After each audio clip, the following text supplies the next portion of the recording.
Hello, everybody. Welcome back to my YouTube channel. Today, I'm going to talk about something that can be frustrating for all authors. I know how frustrating it is when I'm working on my book and I'm in the third round of revisions. And for some reason, I found that I am counterproductive. Well, let me tell you what happened to me and give you a suggestion, and maybe then it will help you. So, like I said, I'm in the third round of revisions for Shadows on the Wall, the first book of my Spirit Writer Society series. And I had been through, I wrote the first draft, actually rewrote the first draft, went through the first round of revisions, line edited it, everything, went through the book pattern to see what was right, what worked, what didn't, what I found was actually not working for it.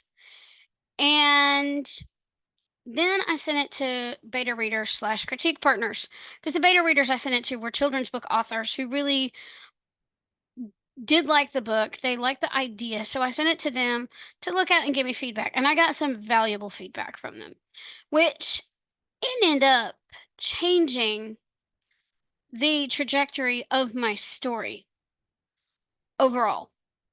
Okay. That's what happened. And so I went back after the second round of revisions. I had to do some additions. I had to change some things, cut some scenes. And then as I started changing the story to fit the suggestion that was a really good one, I ended up going back to the book pattern and started writing in changing the pattern up a bit and reflecting on what changed and why. And then in that revision process, I went to a masterclass for Right to Ignite, which is an organization that works with children's authors. It's a Christian organization. It's called Right the number two ignite.com. You can read their blogs and learn more about any master classes they do and anything like that. But honestly, after that, I went I started a critique group. We started a critique group last month as you're watching this back in January. And I sent the first chapter. And my critique partners gave me some valuable, very invaluable advice. And I ended up turning that first chapter into two.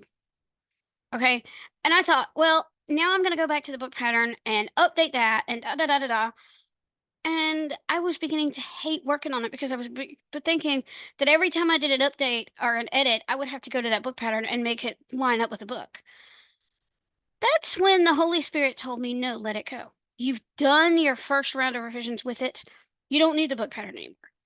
So I offloaded it from OneDrive to my external hard drive and haven't used it since.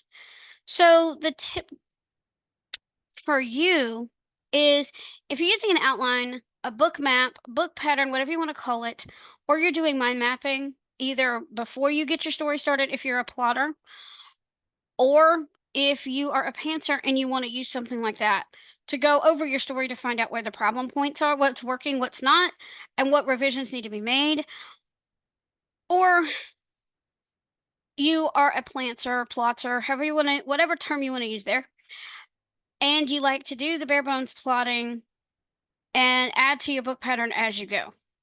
That's fine, but don't lean too heavily on it. Don't think that just because you're doing another revision that you have to, sorry, um, update your book pattern all the time because eventually you're not going to need that.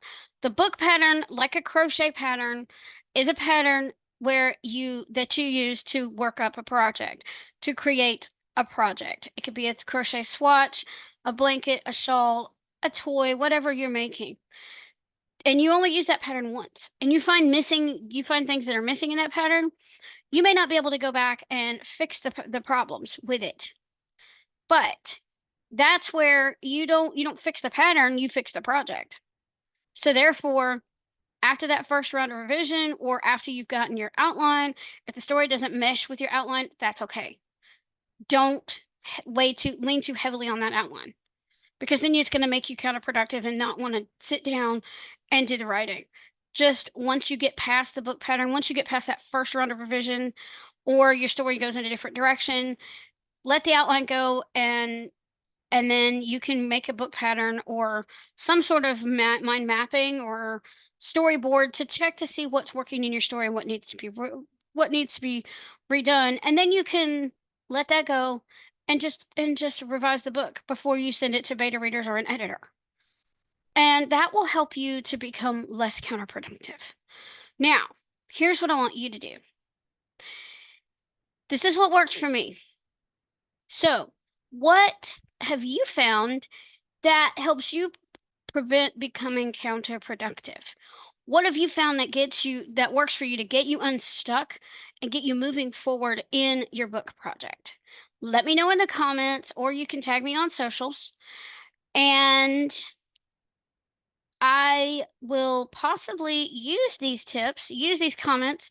If they inspire me, it will give me more ideas for content for my YouTube channel. So, thanks for watching and happy writing, and I will see you guys on the next video. It may be with a guest, it may not. You never know with me, and I never know what God has in store. So, until next time, thanks for joining me on Inspirational Journeys, and have a blessed day, everybody. Take care now. Bye bye.